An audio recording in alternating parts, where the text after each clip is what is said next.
Thank you. So test plan, okay, it's a Word document.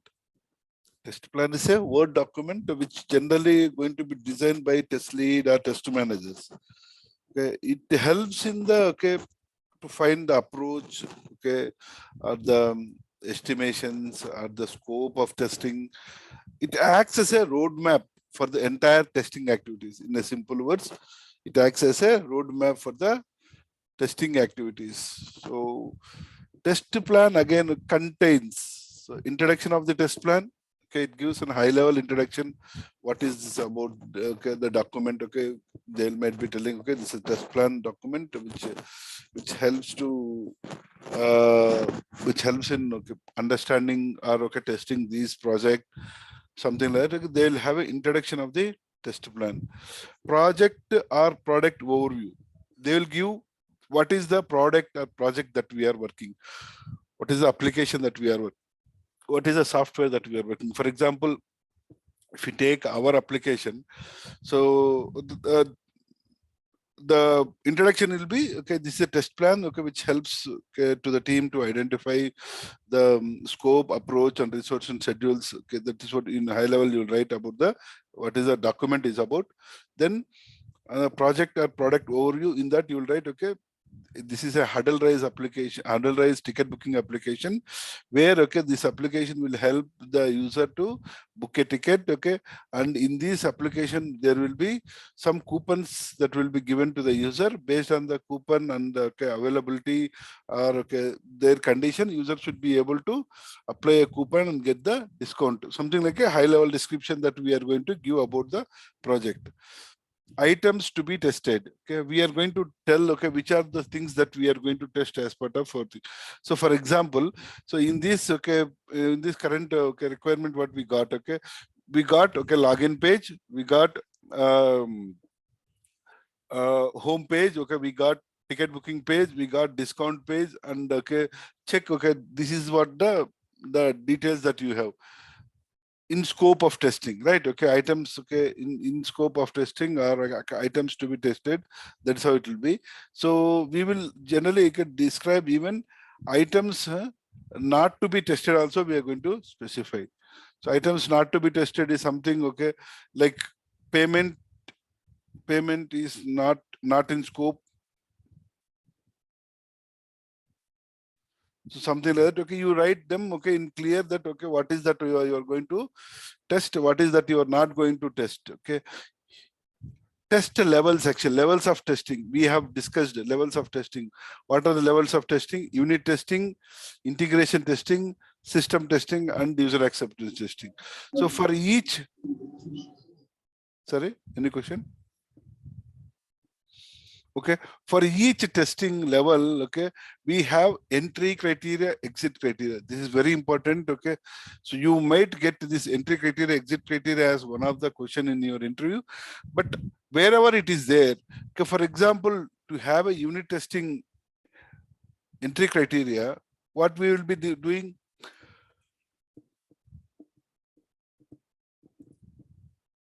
what is the entry criteria for unit testing in general? For example, okay, we'll take on we wanted to go for a trip, so that is the plan. Okay, that for that I am introducing, okay, I am creating a plan. Okay, what is the introduction? Okay, going to a, okay, this plan helps, okay, for a travel, something like that. So project or product overview, we are planning a trip for Ladakh or something. Okay, so items to be tested, okay, are items that we are going to be exploring there. Okay, in Ladakh, where and all we are going to go, what and all we are going to do, all those things will be specified. Items not to be tested in Ladakh, where and all we are not going to go there. Okay, we are not going to touch those things, or okay, some things that we already know it and we doesn't want to go there, or some things that is very critical to travel. So those things we will be specifying in the not to be tested. In the same level, unit testing, what is that unit testing? What it is an entry criteria, what is that we are going to do? So we should have a minimum, okay, like travel, this is what actually you're going, okay, you're going by flight, you're going by train, so are you going by car or somehow, okay, these are the initial level of testing, right? Okay, unit testing is nothing but, okay, where you do the unit level, okay, how you are going to do. So what is the entry criteria in that scenario? Code should be designed by a developer, okay? Code should be done by the developer. Our code is ready for, okay, check-in. Okay, if it is ready for check-in, okay, then you will be able to do unit testing on that. Okay, before you check-ins, so you do a unit testing on that, and you verify that unit testing is completed, right? Okay, the code should be available for unit testing. A code should be written by the developer. Exit criteria. So how you will tell that unit testing is completed? By testing the code. Very good. Okay, so you will be testing the code. Entire code is validated. You might have some 10 test cases. All those 10 test cases are executed against your code. Okay, and high and critical defects are closed. There is no high and critical defects in your code. Okay. For example, if the code is breaking for a simple logic also, then you cannot deploy that code, right? Okay, you cannot tell that, okay, the code is tested and it is ready. Okay, the unit testing is completed, and if it is not like that, okay, you cannot move further, right? Exit criteria is nothing but, okay, if I say, okay, you can exit this criteria, so it means that minimum criteria has been met. The minimum criteria is that, okay, all the test cases are executed, and, okay, high and critical defects are closed. There might be low defects, okay, that is fine. Okay, we can still consider that, okay, to the further testing, but critical defects should not be there. So next is the integration testing. What is integration testing? There is a multiple modules.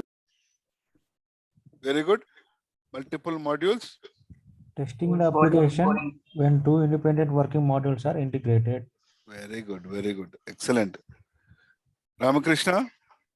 Right? That was Ramakrishna, right? Yes, sir. Yes, sir. Very good, Ramakrishna. I appreciate it. Okay. So now, what is entry criteria for integration testing? The same definition you have. That is a navigation flow. Okay. No, that is a definition, but entry criteria for integration testing.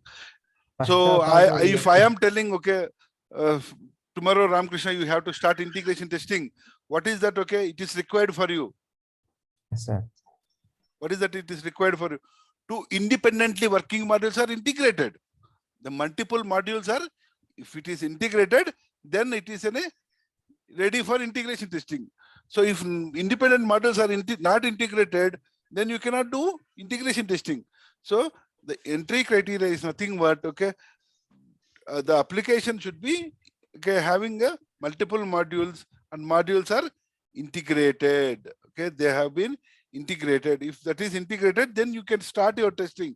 As part of integration testing, we do data flow, navigation flow, and what is the other one? Flow. Control flow. As part of integration, these things we are going to validate. So what should be the exit criteria for integration testing? Again, same definition, that, okay, module should be having the navigation flow, application flow, control flow should be happening properly, so that, okay, the integration testing is completed, and again, critical and high defect should not be open. There might be having an issue when we start integration testing. So we have raised a defect. The defect has to be fixed. Otherwise, we cannot say it is an exit criteria. Exit criteria is nothing but you can stop the testing. You can come out of the testing. That is the exit criteria. Entry criteria is nothing but when you can start the testing. Okay. System testing. Again, system testing is definition. Yes, Customer Venkat. point of view, software is working or not checking. System testing is the end-to-end testing of an application. It's called the system testing. Yes. System testing is nothing but complete application is considered as one unit, and okay, you do end-to-end testing. Okay, it's nothing but system The testing. entire system is going to validate. Yes, entire system is going to be validated as one unit. It is nothing but system testing. Okay, what should be the entry criteria? Okay, again, same thing. Unit testing is completed and successful. Integration testing is completed and successful. Okay, then we can start doing the system testing. Okay, that is the entry criteria of the system testing. Exit criteria, again, same thing. End-to-end application should be working fine and no critical and high severity defects. Like this, we are going to specify the entry criteria and exit criteria for all the test levels that we are going to have. Cycles of testing. They might ask you, how many cycles are you doing? I think one of the interview they have asked how many cycles we are doing. So cycles of testing also is going to be specified. Generally, there will be two types of cycles. Okay, there are two types of cycles. Cycle 1, cycle 2. What is that means? Cycle 1, okay, it is the first cycle, okay, which is going to start. Then if you have any defects or something, or okay, if you have some time, we are going to do cycle 2 testing. In cycle 2 testing, we will not test all the test cases. We will be testing only critical test cases and defect related test cases. The cycle 1, we will be executing all the test cases, all the functional test cases that we have designed. So in cycle 2, we will be doing only the critical and okay and the defects, which is actually the test case, the test cases which is failed in the cycle 1. Those things will be validated as part of cycle. Cycles, they will be specifying cycle 1, cycle 2, cycle 3, like that. It depends upon company to company that how many cycles, okay, that we are going to do the testing. Resource and responsibilities, very important. Each resource and his or her responsibility is going to be specified. What is that they are going to be doing? That is nothing but resource and responsibilities. Okay. Schedules, high level schedules will be given, like when to start the testing, when to stop the testing. Okay. In schedules, actually, they are going to have something like, okay, suspension criteria, resumption criteria, like that they are going to have. Okay, when we are going to have a suspension of criteria, when we are going to stop testing. I think in the last interview they asked this question. When generally when they are going to stop the testing, or they are also called as suspension criteria. Suspension criteria, we are going to write it in the test plan. It's like when we are going to stop the testing. We are going to stop the testing when all the test cases are executed. That is one suspension criteria. We might even stop testing when 90% of test cases are executed with the critical and high functionality. Functionality has been covered in 90% of test cases, and not even a defect is been found. Not even one defect is been found. Then also we can suspend the testing. Okay, then also we can stop the testing. Or negative scenario, every test case that I am executing, I started today, I executed test case 1, failed, test case 2, failed, test case 3, failed, 10, 20, every test case is getting failed. Then also we'll stop the testing and we'll inform the developer that, okay, every test case is getting failed. I think there is some issue in the build. Okay, you might have taken a wrong code or something like that. Okay, or some application is not okay properly deployed, or anything might be the reason that every test case is failing. Can you please look into it? So they will again re-look into the code and they will deploy a new code, and okay, it will come back. Then you resume your testing. What is that you are going to do? You resume, nothing but restart your testing. So there is something called suspension criteria, resumption criteria. Suspension is nothing but stop testing. Resumption is nothing but start testing. Okay, resource and responsibilities, schedules. A risk we were going to identify. The definition for risk is an unseen event which might occur in future, which will impact our deadlines or execution of the project. That is nothing but a risk. So those types of risk also is going to be specified in the test plan. So there might be number of holidays, like okay, or okay, team might be taking so many leaves in December. That is a one of the resource risk. Application might not be working from evening 6 to 8 every day for some maintenance. So that also a risk for execution. So that is nothing but environment risk. Like that, they are going to specify number of risk which is going to be available. That will be done by the test lead or test manager. Their responsibility is to identify the risk in the project. Test data. So what is the test data it is required? Who is going to provide the test data? When we require the test data? What is the quantity of test data that is we required? So all those things will be specified in the test data section. Environment, okay. We are going to give all the environment details like hardware, software, browser, okay, etc. All those hardware details will be specified. Tools that we are using, okay. What are the tools that we are using? We are using automation tool, we are using non-functional tool, we are using functional tool, we are using database, what tool, okay, or we are using which life cycle or okay, defect management tool or test case management tool, like that. These are the tools that we are going to specify with their URLs or location to be accessed.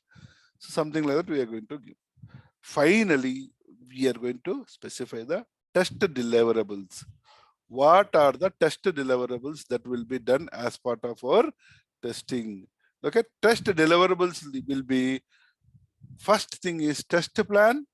Next thing is test cases that we have designed. Next thing is that RTM that we are going to have. Next thing is test result summary report. That is very important. Test result summary report. In it, okay, they might ask you, this question is very important. What are the test deliverables? Okay, then you need to tell it is test case document, okay, RTM, okay, then test result summary and defect.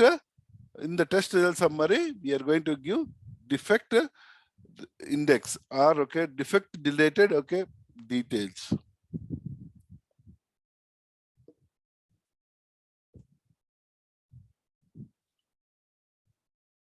Okay, defect life cycle. Very, very important, and for sure they will ask you. Defect is nothing but if it is not working as per the customer requirement, it is called a defect. Application is not working as per as expected as a customer requirement, it is called a defect. Again, there might be a bug or error. Bug or error is something that is there in the because of developer, okay, in their code. What is they have designed in the code, that might be an error from the developer. Defect life cycle is okay, it starts with a new, then it moves to 1 minute. Let me open if I have a defect life cycle diagram here, so that will be helpful.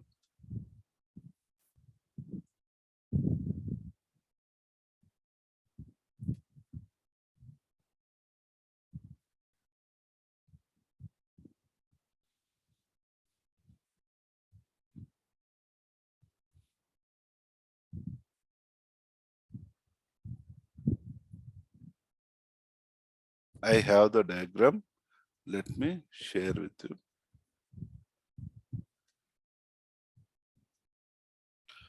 So defect life cycle, okay, this is nothing but, okay, it starts with new. As soon as you find a new defect, it will be in new status. You will assign to a development team or QA lead. Okay, depends upon organization to organization. So if they ask you specifically what is that you are going to do, you can tell we will assign it to a development lead. Okay, as soon as, okay, I find a defect, I will log a defect and it will be in new status. Okay, so once it is in new status, I will assign it to a development lead. So in the development, once a defect has been assigned to a development lead, so he will open the defect if it is a valid defect. He will open the defect if it is valid defect.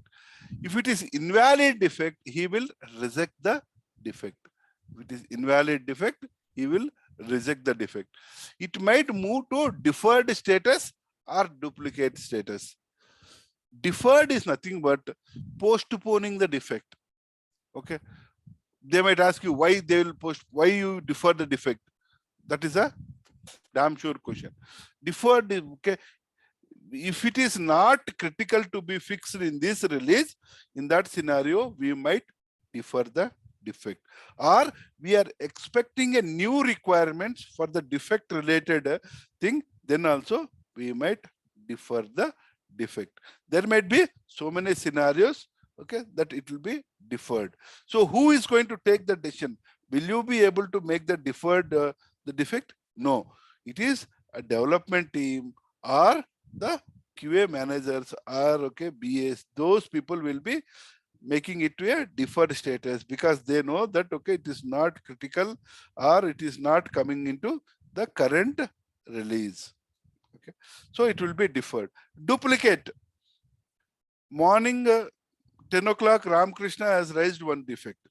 Again, Bhaskar, okay, at 12 o'clock or, okay, evening 4 o'clock, he has raised the same defect.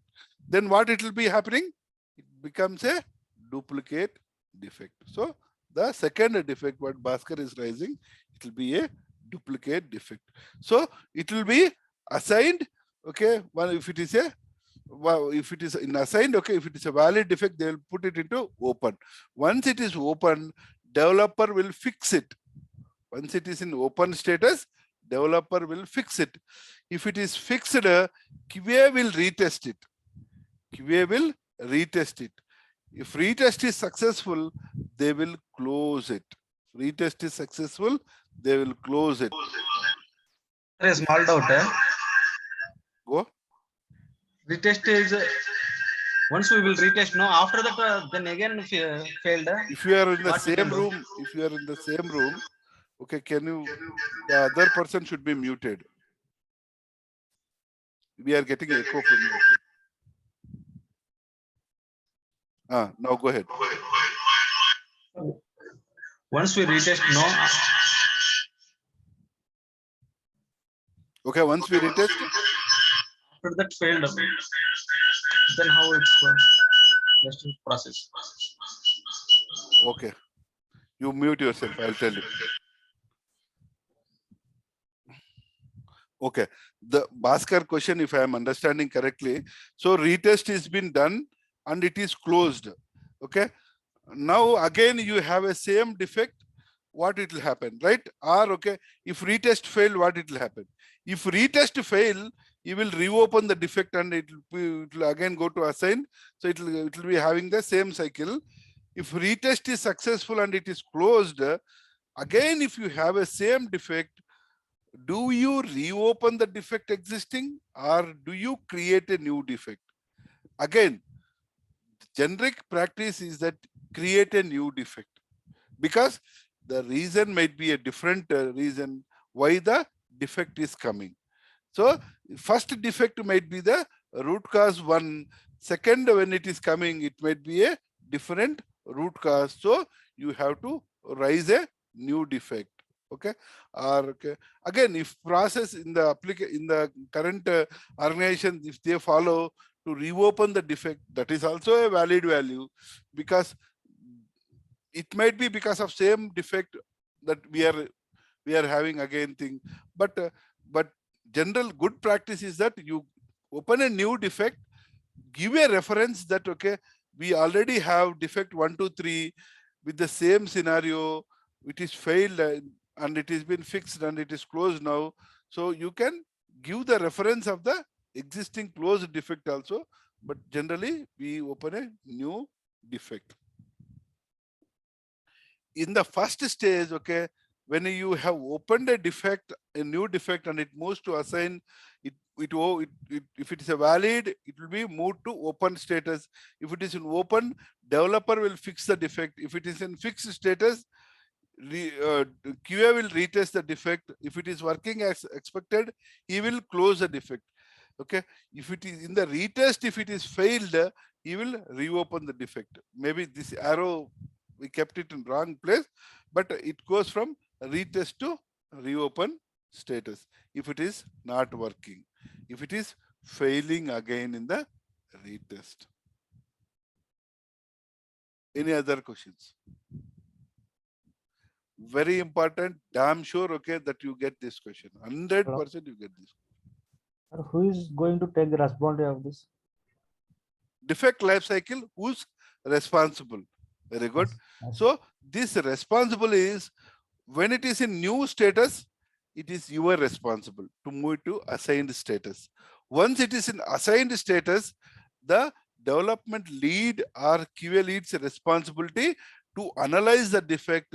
If it is a valid defect, it is their responsibility to move it to open state. Once it is in open state, it is a development team's responsibility to fix it and move it to fixed status. Once it is moved to fixed status, it is QA's responsibility to check which all the defects are in fixed status. If it is in fixed status, they have to retest it, okay, and okay, close the defect. They have to retest it and close the defect. It is team's responsibility. It is complete team's responsibility to manage this life cycle of the defect. Any other questions? Good. Very good question. I appreciate it. Very important. You should be having these statuses in your mind. Whenever, okay, I'm asking you, what is defect life cycle?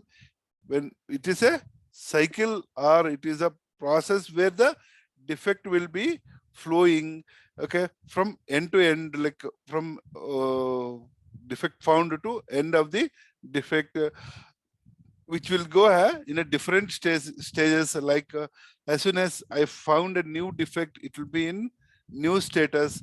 Then it will be moved to assigned status. I will be assigning it to a developer. A developer lead will be verifying those defects. At the end of the day, if he feels the defect is valid, he will open. If it is invalid, he will reject the defect. Once it is in open status, developer will work on the defect. If it is fixed, then he will move the defect to fixed status. If it is in fixed status, QA will validate and move to retest and validate. If it is working fine, he will close the defect. If it is not working fine, he will reopen the defect. Okay.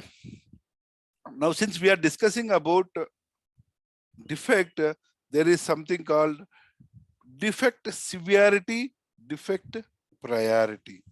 There is something called defect severity, defect priority. Very, very important again. So, defect severity, defect priority. Severity is nothing but what is the impact of the defect on the application.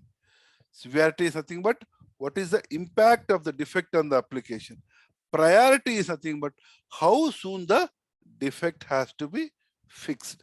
That is a software definition. But if you take in generic definition, for example, okay, what is the severity? So if there is some, okay, there is a flight accident or there is a train accident, what they'll say, it is a high severe, okay, impact or high severe accident. So there is a bomb blast, high severe bomb blast. something like this.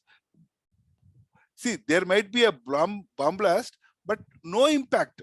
No one got impacted. No, what is this? No human loss, no property loss. So it is a low severity. Okay. If there is a impact and okay, immediately people has to respond, then it is a priority. How soon that people has to attend it. That is nothing but priority. Got it? Defect severity, defect priority. So there might be, if you have this one, there might be asking that, okay, some examples also. 1 second, let me get some water.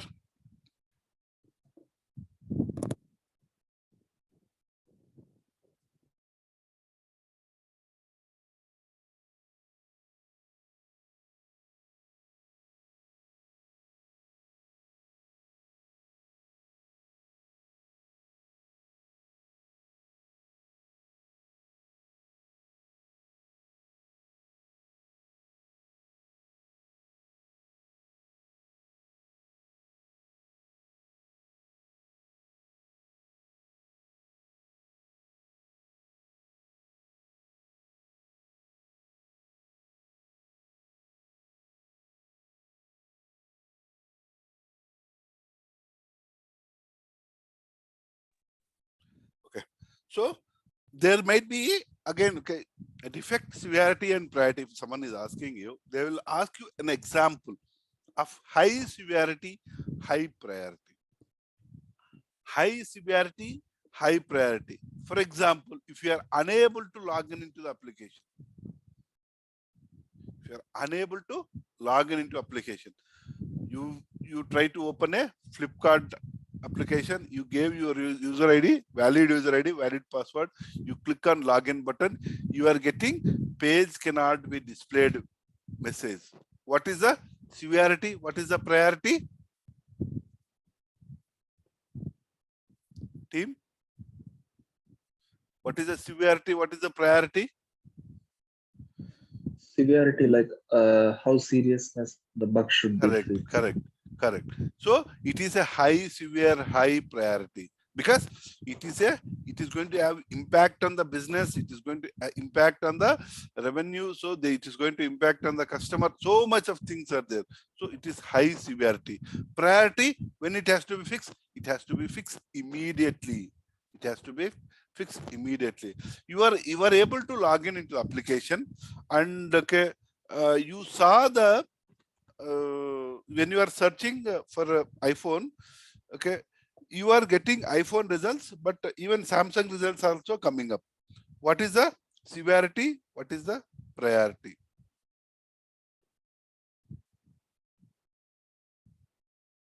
You search for a product, okay, and okay, product is displayed, but other products also displayed. In priority case, we have to fix like only iPhone details should come. Like that bug should be fixed as soon as possible.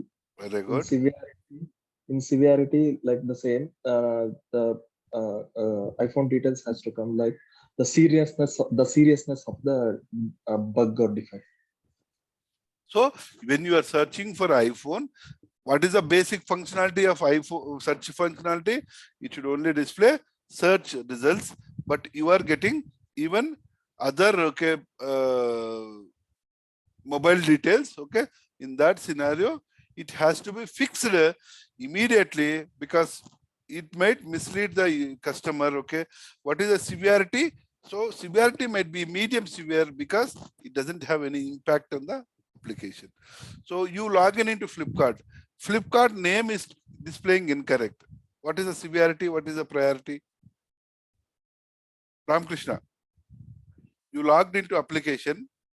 So for example, you created a website, Ramakrishna Real Estate, something like that. So the name Ramakrishna itself is misspelled. What is the severity? What is the priority for you? Its severity is Application, Then everything is working fine. Only application working, but name is incorrect. sir.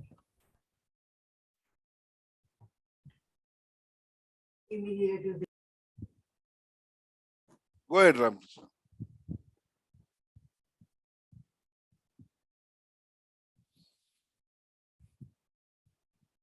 Anyone else? Harish? We have to fix the bug immediately. You have Sir, to the Flipkart name is misspelled. It is severity, sir. We have to fix it. It's no, not severity. severity. What is the severity? What is the Severity. severity? Look, for example, okay, severity we'll specify like this, okay, something like this. High,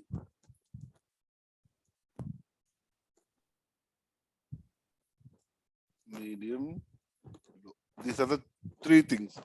Priority is okay, P1, P2, P3. P1 is high priority, P3 is low priority, high, medium, low. This is the severity that you wanted to give. This is the priority for okay, that you have to give. Okay, now okay, logo of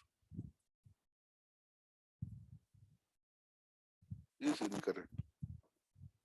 So that is what I have given a defect. So now I have to give severity and priority. What is the severity that you are going to give? What is the priority that you are going to give? Harish, try Madi. Sir, severity it's high, sir. Because 1 minute. because operational or development phase ಬಂದು severity mistake bugs in development or operational phase ಬಂದು ಅದು severity, that's severity we have to give high, sir. Okay, priority. Priority it's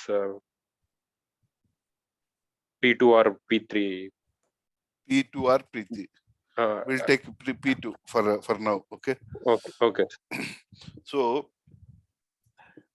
any justification from anyone? So this is high severity because the logo is not coming correct. Sir, need not to give priority or P1, sir, because development phase. 1 minute.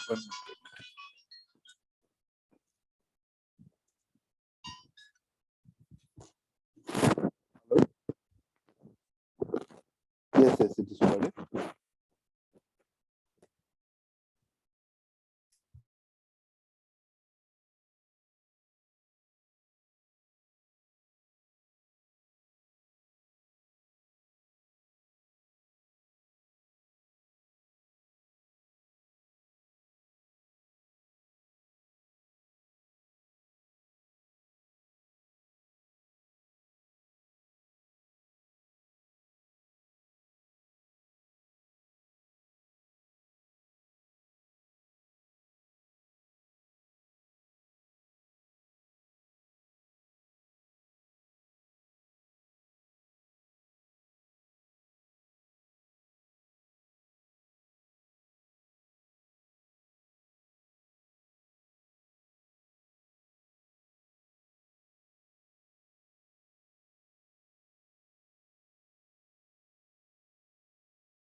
Okay. So login, logo for Flipkart is incorrect. Okay. This is a high severity, low priority or medium priority. That is what Harish is thinking. Anyone else have a different thinking? Jayachandra, Venkat, good. Sir, it's Go ahead, Jayachandra. Go ahead, please. sir, like if the Flipkart logo is like incorrect, in that case, like the both severity and priority should be high, right, sir? Like when the customers, when they log in, if they see like that, Very good, very bug good. should be fixed as soon as possible. Very good, very good. Appreciate it. Okay. So any other approach? Venkat, you are telling something. Please go ahead. So there is no bad answer. Okay. Severity? P1, sir. High, sir. Priority is P1. Okay. And severity is high. Okay. In that case, even I will tell like this. Okay. What is that? Okay.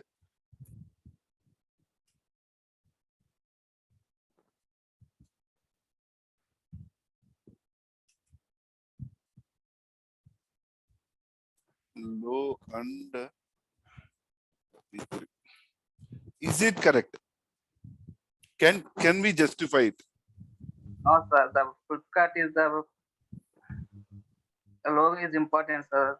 That's why the priority is But Venkat, okay, no impact to the application. What you said is that okay, severity is that nothing but okay, the impact of the defect on the application.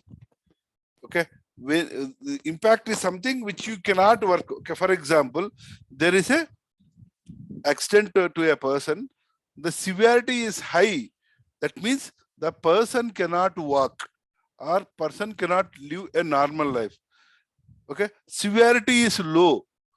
Okay, that means no impact to the person. The person can normally, as usual, he can do his job. That is the definition. So logo, what is the impact? Okay, whatever logo it is there for user, it doesn't matter, right? He will go, he will search. Okay, whenever you wanted to buy a product in Flipkart, you will never go log in and check whether the Flipkart logo is correct or not, right? You don't mind, okay, whatever it is displayed. Okay, you go, you search for a product, you buy it, and you come out. Whether logo is displaying correctly, incorrectly, you will not check, right? Like that also is possible. Priority P3 because no, it maybe priority we can put it as P1 as you said. Okay, because it impacts the business or okay, it doesn't give a what is this valid hope or okay valid okay, the customer will not trust the development team or something like that, so we can give P1 but low severity. This is what my explanation. Yeah, even that is also correct. As okay, someone was telling okay, high priority, high severity, because this is a basic functionality of my website. How can you make it okay, the logo itself wrong? If it is customer is thinking like that, okay, then definitely it is high and P1. If it is not releasing today to the customer, it is still in the QA phase, it is not into production, then you can make it as low and P1 defect. Low and P1 defect is fine. If it is not, today we are not moving it into production. If today we are moving it to production and this is coming up, then high and P1. This is what you have to think. So you have to give them some real-time scenario. They might ask you, they'll not ask you about Flipkart and all. Recently that you have logged a defect. Recently that you have logged a defect. That is what they will ask you in the question, in the interview. Maybe when we are discussing about the project, I will give some defects. You can keep that, okay, and you can give the same defects, okay.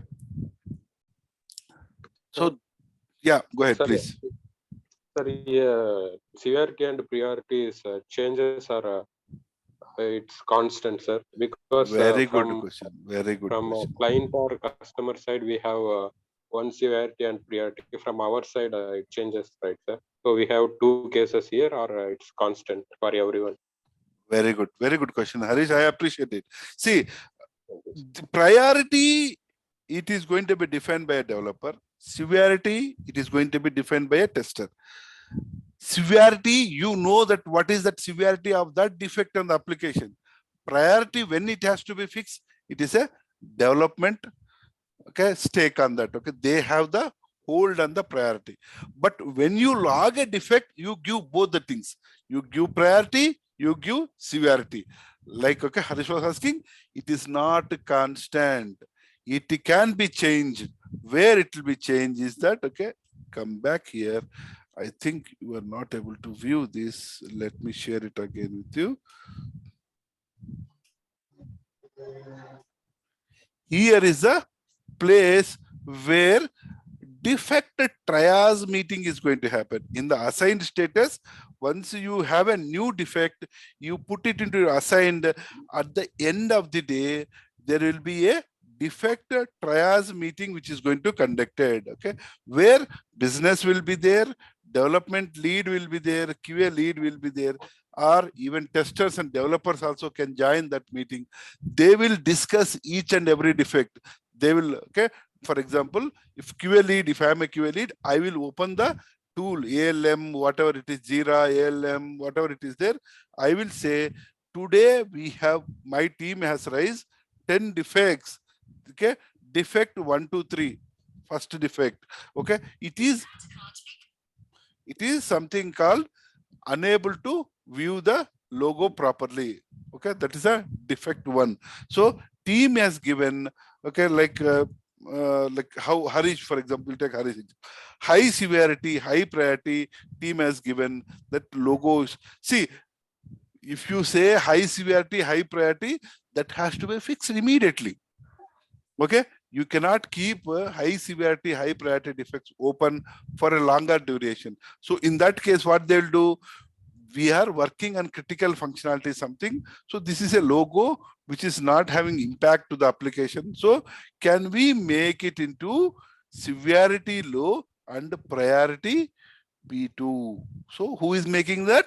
It is a, again, team's decision. Okay, in the defect triage meeting, the priority and severity can be changed. Okay, and even sometimes what we used to do, okay, it is not a generic practice, but it should not be done. When we are actually about to release to production or something like this, okay, or okay, to the UAT, there might be some 4 or 5 defects open. We will lower the priority, we lower the severity, and we'll tell them that, okay, this is a low priority, low severity defect. So with this defect, we can still go ahead. If you feel, okay, that is not a required function, then in that case, you can make it into lower priority, lower severity, and you can move it to production. But again, if only if team agrees, who is that? QA team agrees. Okay, because again, as I said, severity is your, what is it? You are the owner of severity. So if development team says, no, we will make it lower, you can tell them, no, no, no, it is high severity, because for me, some 100 test cases are blocked because of this defect. Then definitely for you, it is high severity. It has to be fixed immediately for you. Priority, you change it, okay, whatever it is there. But for me, it is a high severity defect. You fix it immediately, you postpone it to next release, or you move it to the, okay, next deployment. I don't have any problem, but it is still high severe for me.